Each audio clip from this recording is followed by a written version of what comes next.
우리나라 가요계에 큰 족적을 남긴 가수 패티 김, 1938년생이라고 하니까 벌써 80대 중반이 됐습니다. 패티 김은 작곡가 기록윤 씨와 호흡을 맞추면서 많은 노래들을 부르다가 두 사람은 마침내 부부가 됐죠. 그런데 예술인들은 대체로 다 그렇다는 건 아니지만 대체로 자유로운 영혼을 가졌습니다. 기록윤 씨도 결혼 후에 술을 상당히 즐겼다고 합니다. 술을 즐기다 보면 여러 가지 부작용들이 생길 수밖에 없지 않습니까? 그런 일들 때문에 부부 사이에는 갈등이 있었다고 합니다. 결국은 기록윤 씨는 뉴욕에 떨어져서 홀로 지내게 됐는데 어느 날 기록윤 씨가 아내 패티 김에게 전화를 해서 자신이 만든 새로운 곡, 내가 이런 곡을 만들었는데 한번 들어봐라 하면서 전화로 노래를 불러주었답니다. 이런 노래였습니다. 어쩌다 생각이 나겠지. 냉정한 사람이지만 그렇게 사랑했던 기억을 잊을 수는 없을 거야. 때로는 보고파지겠지. 둥근 달을 쳐다보면 그날 밤 그 언약을 생각하면서 지낸 날을 후회할 거야. 산을 넘고 멀리 헤어졌건만 바다 건너 두 마음은 떨어졌지만 어쩌다 생각이 나겠지. 냉정한 사람이지만 그렇게 사랑했던 기억을 잊을 수는 없을 거야. 기록윤 씨는 특유의 그 나지막한 잔잔한 음성으로 이 노래를 처음부터 끝까지 불러주었답니다. 기록윤 씨가 이 노래를 처음 만들었을 때 노래 제목이 뭐였는가 하면 어쩌다 생각이 나겠지였다고 합니다. 그런데 패티 김이 그 노래 제목보다는 이별이 좋겠다 이렇게 제안을 했고 기록윤 씨도 동의하면서 이별로 제목이 바뀌었다고 합니다. 이 노래는 발표되자마자 대중들로부터 큰 사랑을 받았는데 정말 공교롭게도 두 사람은 그 다음 해에 이혼하고 말았습니다. 두 사람은 기자회견을 열고 우리 이혼합니다 라고 그 사실을 알렸는데 저는 지금도 그 장면을 잊을 수가 없습니다. 그때 두 사람은 서로 사랑하기 때문에 헤어진다라고 하는 말을 남겼는데 이 말이 언론에 대서특필되기도 했습니다. 사랑하기 때문에 헤어진다는 말을 듣고 그래, 그럴 수 있지 이렇게 고개를 끄덕일 사람이 몇 사람이나 있을까요? 대부분의 사람들은 서로 사랑하면 그냥 살지 뭐하러 헤어져? 이렇게 말할 것입니다. 그러나 어느 누가 당사자들의 마음을 헤아릴 수 있겠습니까? 정말 사랑하지만 함께하기에는 너무 벅차기 때문에 서로의 행복을 위해서 헤어질 수도 있는 것 아니겠습니까? 사랑하기 때문에 헤어진다는 말만큼이나 이해하기 어려운 말이 기독교에도 있습니다. 바로 십자가의 사랑이라는 말입니다. 십자가는 로마 제국이 실행했던 여러 가지 형벌들 가운데 가장 무자비하고 가장 끔찍한 방법 가운데 하나였는데 십자가가 사랑이라니 이게 말이나 되는 겁니까? 종려주일인 오늘은 이런 문제의식을 품고서 예수님의 십자가 사건에 관해서 함께 생각해 보도록 하겠습니다. 사내들인 공회원들이 결박한 채 끌고 온 예수님을 신문한 빌라도는 예수님에게 죄가 없다고 하는 것을 확신하게 됐습니다.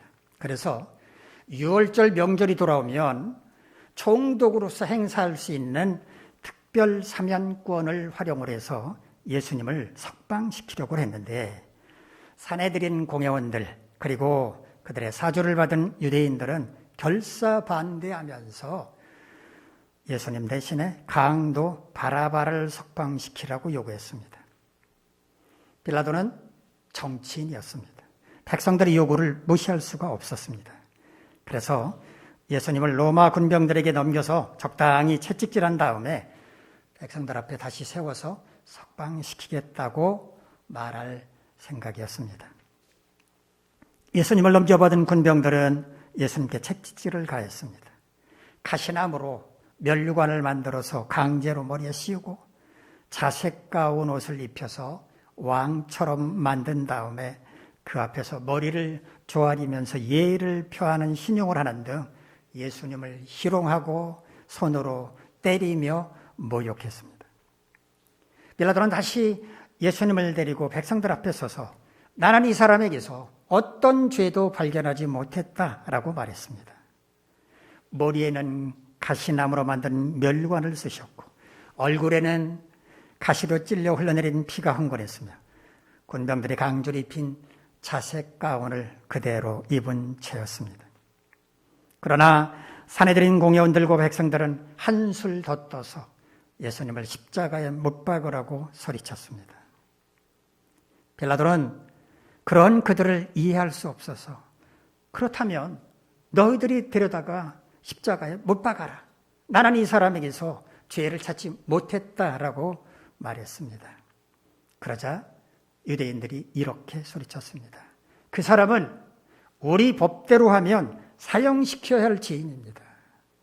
그 사람은 자기가 하나님의 아들이라고 말했습니다. 신성 모독을 했기 때문에 그 사람은 죽여야 합니다. 유대인들의 말을 들은 빌라도는 두려운 생각이 들었습니다. 이 사람이 정말 하나님의 아들이 아닐까 하는 생각이 들었기 때문입니다. 빌라도는 예수님을 데리고 다시 관정 안으로 들어갔습니다. 그리고 예수님께 조용히 물었습니다. 당신은 어디서 왔습니까? 당신은 정말 하나님의 아들입니까? 어쩌면 빌라도는 예수님으로부터 내가 하나님의 아들이요 이런 말을 듣고 싶었을지도 모릅니다. 그러나 예수님은 아무 말도 하지 않으셨습니다. 답답하게 생각한 빌라도가 다시 물었습니다. 나에게는 당신을 석방시킬 권한도 있고 당신을 십자가에 못 박을 권한도 있다는 거 모릅니까? 왜 억울하게 당하고 있으면서 한마디도 하지 않는 겁니까? 마침내 예수님께서 입을 여셨습니다. 하나님께서 허락하지 않으신다면 나를 해칠 수가 없습니다. 만약에 당신이 나로 하여금 십자가에 못 박히도록 한다면 그 또한 하나님께서 허락하신 것입니다. 그러나 하나님께서 허락하셨다고 해서 죄가 없다는 의미는 아닙니다. 나를 당신에게 넘겨준 사람들의 죄는 더 큽니다. 이 말을 들은 빌라도는 더욱 예수님을 석방시켜야겠다고 생각했지만 유대인들의 조항은 갈수록 거세지기만 했습니다. 유대인들은 만일 빌라도가 예수님을 석방시킨다면 로마 황제의 충신이 아니라 황제를 반역하는 것이라고 압박했습니다. 빌라도를 유대인 총독으로 임명한 것은 로마 황제였는데 그런 황제를 반역할 겁니까? 라고 위협하는 유대인들의 압력에 빌라도는 결국 굴복을 하고 말았습니다. 유대인들의 뜻에 따르기로 한 것입니다. 예수님을 십자가 처형시키라는 판결을 내린 것입니다. 십자가를 지는 사람, 십자가 처형을 당하는 사람에게는 그보다 앞서 무자비한 채찍질이 가해졌습니다. 기다란 가죽끈에 듬성듬성 납조각이 달려있는 이 채찍을 내리칠 때마다 살점이 뚝뚝 떨어져 나가는 끔찍한 채찍질이었습니다. 얼마나 무자비하고 모진 채찍질이었던지 죄수들 태반이 채찍에 맞다가 기절했는데 그러면 찬물을 끼얹어서 정신이 들게 한 다음 다시 채찍질을 해댔습니다. 그렇게 채찍에 맞아 기진맥진한 상태가 되었을 때 십자가 처형장인 골고다 언덕으로 끌고 갔는데 자신이 못 박혀야 할 십자가, 자신이 질 십자가는 자기 스스로 지고 가도록 했습니다. 지칠 대로 지친 상태에서 무거운 십자가를 지고 골고다 언덕까지 이동하는 게 얼마나 힘들었겠습니까?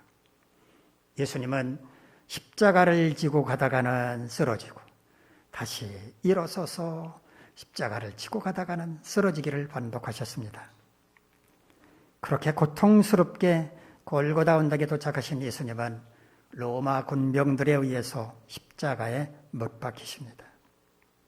그런데 예수님께서 십자가에 못 박히시던 그날 예수님과 함께 처형을 당한 두 사람이 더 있었습니다. 오늘 본문에는 그 두 사람에 관해서는 자세하게 말하고 있지 않지만 마태복음을 보면 강도라고 소개하고 누가복음을 보면 행악자였다라고 소개를 하고 있습니다. 십자가 처형은 흉악한 강도들에게나 내려지는 형벌이었는데 예수님께서 그런 형벌을 당하셨다는 말입니다. 하나님의 아들이신 예수님은 한 점 죄도 없으셨지만 우리 모두의 죄를 대신 짊어지셨기 때문입니다. 십자가에 못 박힌 사람들이 어떤 죄 때문에 그런 형벌을 당했는지는 십자가 위에 달린 패를 보면 알 수 있었습니다. 로마 제국은 십자가 처형을 당한 사람들이 못 박힌 십자가 위에 무엇 때문에 그 사람이 십자가 처형을 당했는지 죄목을 적은 패를 매달아 놓았습니다. 예수님의 십자가 위에 매달 패는 빌라도가 직접 썼는데 본문 19절로 20절 말씀을 보면 히브리어, 로마어, 헬라어로 나사렛 예수 유대인의 왕이라고 썼다고 말합니다.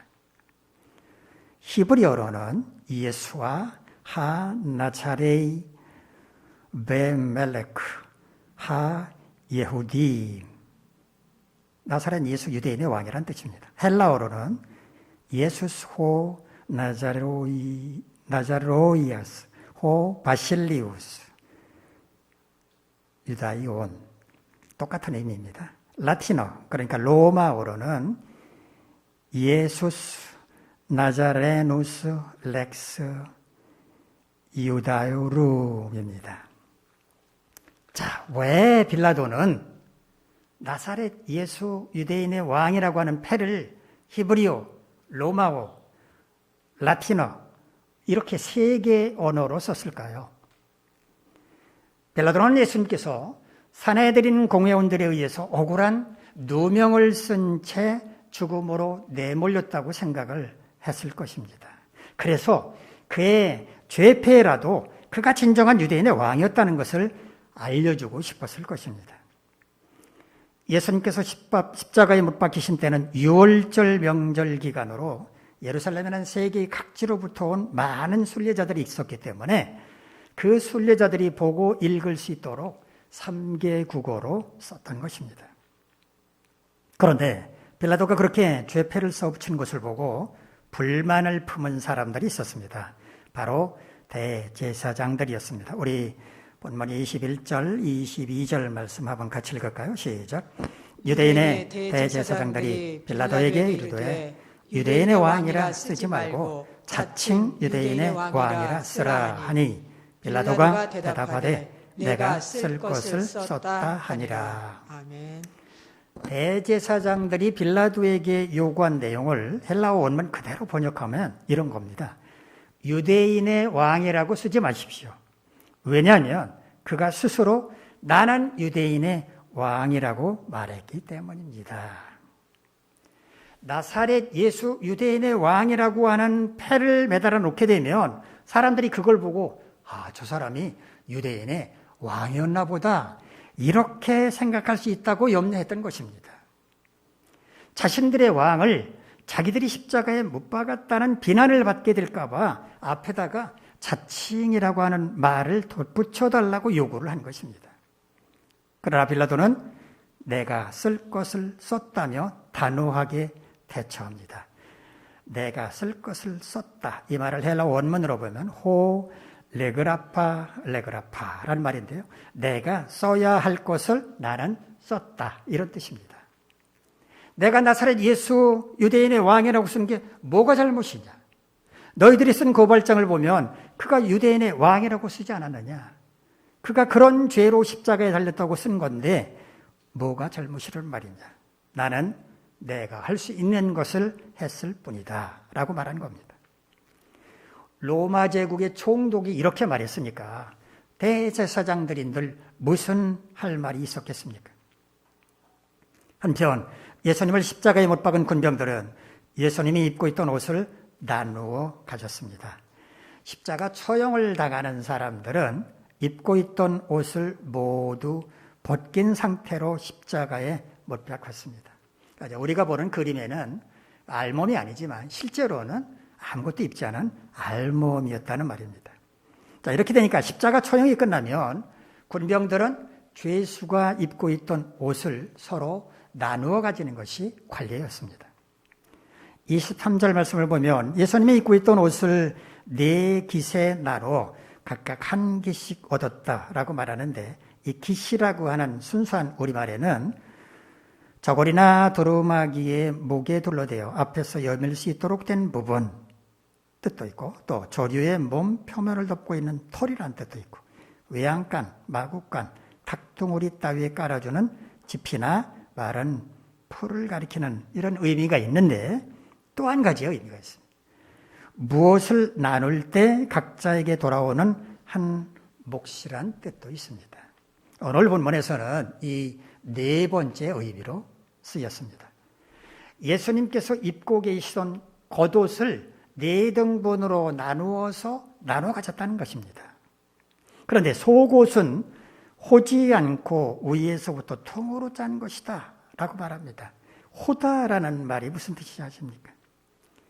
우리말에 이런 말도 있었나? 그런 생각이 드시기도 합니다. 호다라는 말은 헝겊을 겹쳐 바늘땀을 성기게 꿰매다, 즉 듬성듬성 꿰맨다, 이런 뜻입니다. 호지 않다라고 말을 했는데 헬라어로 보면 아라포스란 말인데 꿰맨 곳이 없다는 뜻입니다. 그러니까 통으로 짰다라는 의미입니다. 겉옷이야 긴 원피스처럼 되어 있기 때문에 4명의 군병들이 서로 나눠 가질 수 있었지만, 통으로 짠 속옷은 나눠 가질 수가 없었으므로 제비 뽑기를 통해서 한 사람이 갖기로 했다, 그런 의미입니다. 그런데 군병들이 이처럼 예수님의 겉옷과 속옷을 나눠 가진 것은 이미 성경에서 예언된 것이었다고 말합니다.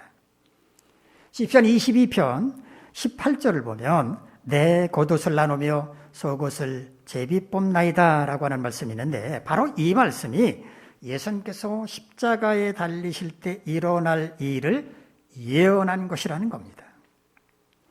그렇다고 해서 로마 군병들이 이 예언의 말씀을 이루기 위해서 겉옷을 나누고 속옷을 제비 뽑았겠습니까? 그들은 그냥 관례대로 그렇게 행했을 뿐이지만 그것이 결국 예언을 이룬 것이 되었다는 것입니다. 예수님께서 십자가에 못 박히신 그 자리에는 여러 여인들이 함께하고 있었다고 요한은 증언합니다. 예수님의 어머니 마리아와 이모, 골로바의 아내 마리아, 그리고 막달라 마리아가 있었다고 말합니다. 우리말로 이모라고 번역한 헬라어는요, 아델페라는 말인데 여자 자매를 가리킵니다. 남자 자매는 뭔가 아델포스라고 합니다. 예수님의 어머니 마리아 자매가 그 자리에 함께 있었다는 것입니다. 자, 우리 마지막 본문 26절, 27절 말씀 하늘을 보면서 한번 같이 읽도록 하겠습니다. 시작. 예수께서 자기의 어머니와 사랑하시는 제자가 곁에 서 있는 것을 보시고 자기 어머니께 말씀하시되 여자여 보소서 아들이니이다 하시고, 또 그 제자에게 이르시되 보라 내 어머니라 하신대, 그때부터 그 제자가 자기 집에 모시니라. 아멘. 사랑하시는 제자란 요한복음을 기록한 요한을 가르칩니다. 예수님께서 요한에게 앞으로 어머니를, 그러니까 마리아를 잘 섬기라 이렇게 부탁하시는 장면입니다. 예수님께서 어머니에게 여자여 보소서 아들입니다 라고 말씀하신 것은 이제부터 예수님을 대신해서 제자 요한이 아들 역할을 할 것입니다 라고 말씀한 것입니다. 지난 3년 동안 집안의 장남으로서 어머니를 잘 섬기지 못했는데 이제부터는 제자 요한이 대신 잘 섬길 것이라면서 마지막으로 육신의 어머니에 대한 정을 표현하신 것입니다. 그런데 우리 정서상으로 어머니를 가리켜서 여자요 라고 말하는 것이 좀 도리에 어긋나지 않나라고 생각할 수도 있겠습니다만은 우리말로 여자라고 번역한 헬라어는요 귀네라는 말인데 이 말은 부인이라고 번역할 수도 있는 헬라어입니다. 하나님의 아들이신 예수님께서 육신의 어머니와 거리를 두고자 할 때 이런 표현을 썼습니다. 여자요, 부인 이런 표현을 사용을 하셨습니다. 예를 들면 요한복음 2장 가나의 혼인잔치 비유를 보면 포도주가 떨어졌을 때 마리아가 예수님께 말하죠. 포도주가 떨어졌답니다. 그렇게 했을 때 예수님께서 뭐라고 말씀하셨습니까? 여자여, 나와 무슨 상관이 있나이까? 내 때가 아직 이르지 아니하였나이다 라고 말하지 않았습니까? 그러니까 이때는 육신의 어머니와 거리를 두면서 그렇게 말씀을 하신 것입니다. 마지막 십자가상에서도 그렇다고 보시면 되겠습니다.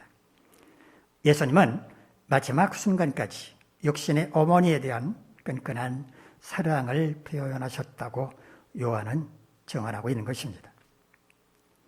지금까지 예수님의 십자가 사건을 압축해서 살펴봤는데 왜 예수님의 십자가를 사랑이라고 말하는지 그 이유를 생각해 보도록 하겠습니다.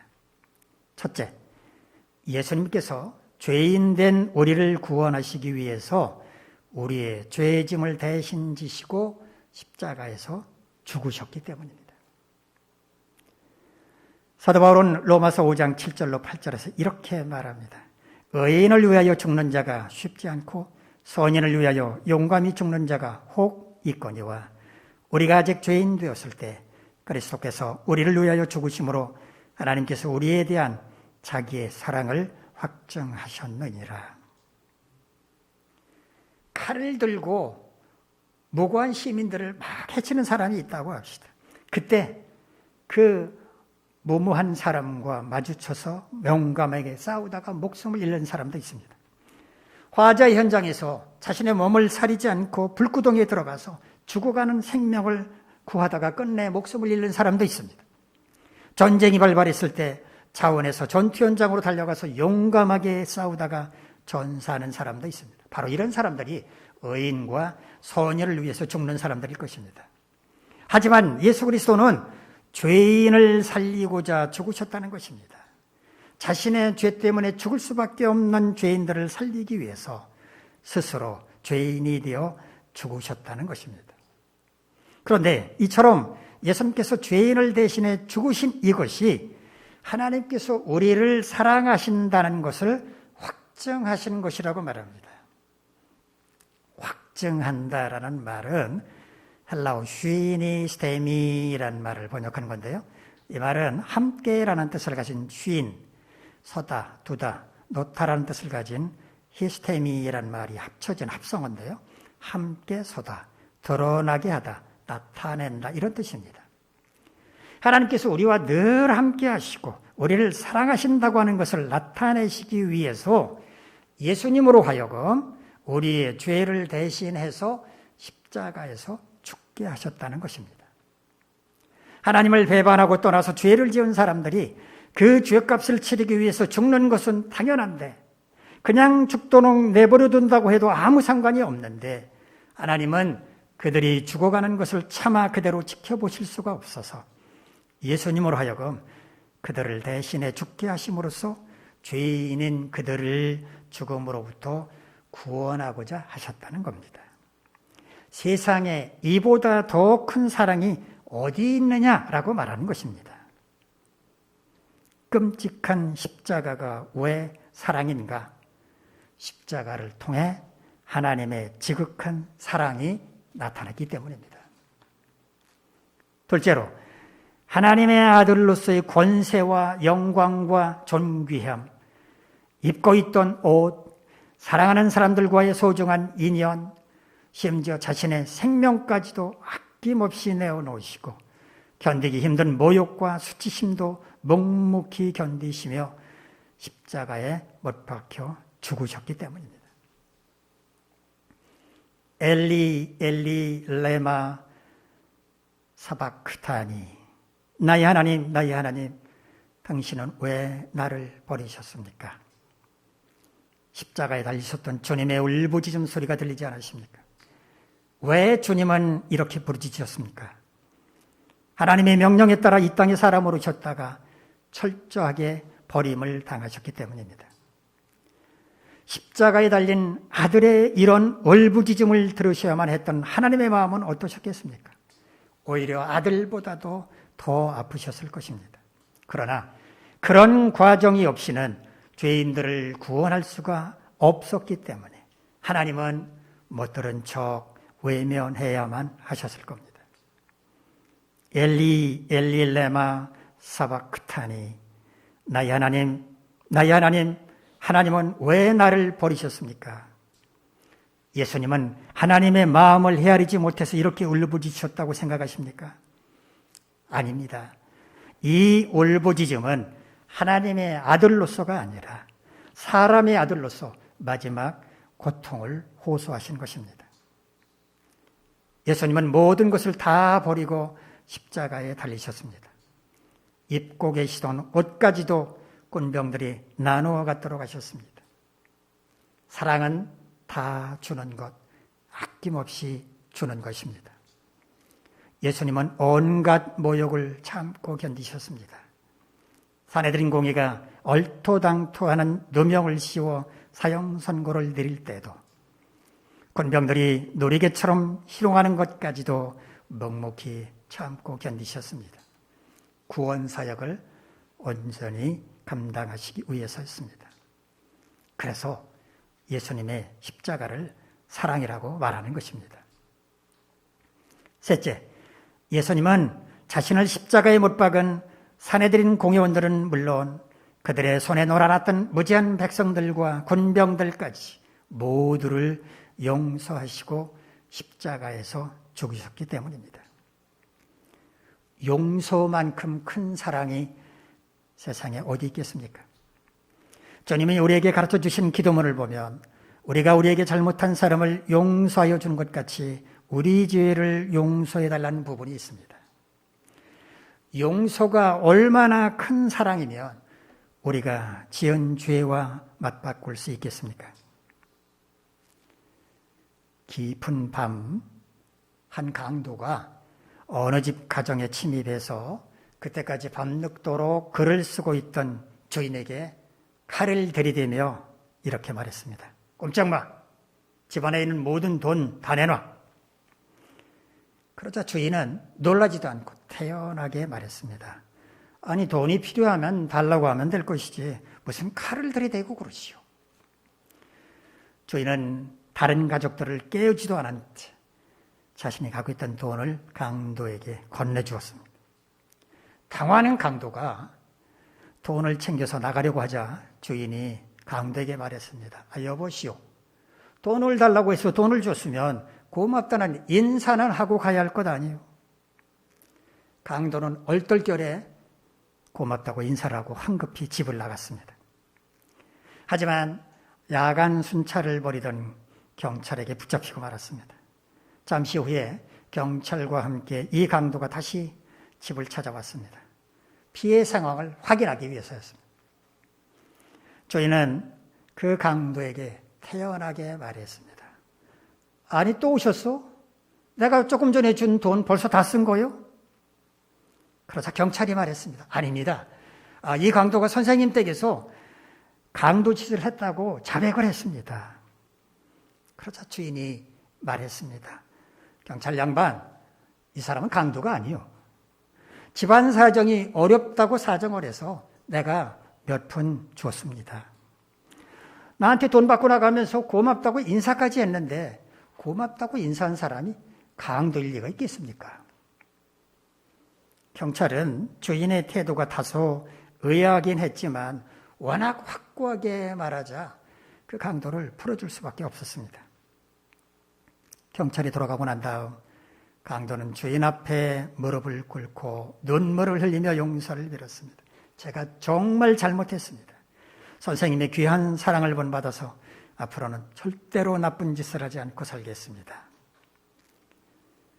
어린이 운동의 창시자라고 알려진 소파 방정환 선생의 이야기입니다. 세상에 용서만큼 큰 사랑은 없습니다.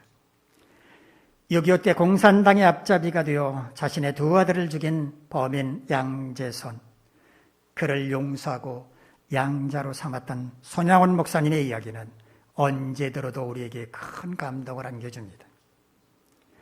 예수님은 십자가에 못 박혀 죽으시면서 모두를 용서하셨습니다.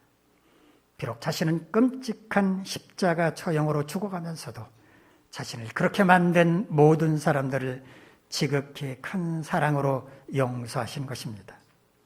그래서 예수님의 십자가를 사랑이라고 부르는 것입니다. 그러나 십자가가 사랑이라고 하는 것만 아는 것으로 그쳐서는 안 되고 우리도 그 사랑을 실천하며 살아야 합니다. 예수님께서 죄인 된 우리를 구원하시기 위해 우리의 죄를 대신 지시고 십자가에서 죽으신 것처럼 우리도 자신을 희생함으로써 누군가를 세워주고 공동체를 섬기며 세워갈 수 있어야 합니다.